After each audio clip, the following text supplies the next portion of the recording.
Id-Dipartiment tal-Emerġenza tal-Isptar Mater Dei huwa wieħed mill-pjagi li l-Ministeru tas-Saħħa wiret mingħand il-Gvern preċedenti li traskura l-kollox l-maniġġjar ta' dan id-dipartiment.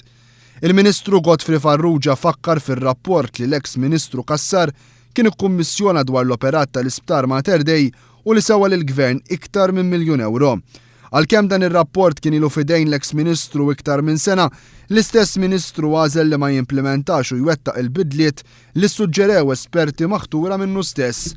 Għal kontrarju, s-sitwazzjoni fid-Dipartiment tal-Emerġenza tal-Isptar Mater Dei marret allar, b'riżultat ta' aktar stennija minn nies, b'użu ta' stretchers fil-kuriduri biex jakkomodaw lil pazjenti u dan minn barra nuqqas ta' investiment f'riżorsi umani li huma tant meħtieġa f'dan il-qasam.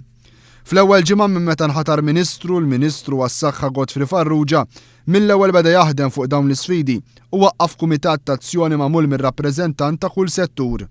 Fil-fatt il-Ministru waqqaf kumitat ta' azzjoni biex jistħarreġ numru ta' soluzzjonijiet biex itejjeb is-sitwazzjoni preżenti tal-isptar. Sa dan it-tant il-Ministru Godfrey Farrugia waqqaf uffiċċju fid-Dipartiment tal-Emerġenza biex ikun viċin il-pazjenti u wkoll il-ħaddiema u għalhekk ikun fil-qalba tal-Isptar Mater Dei.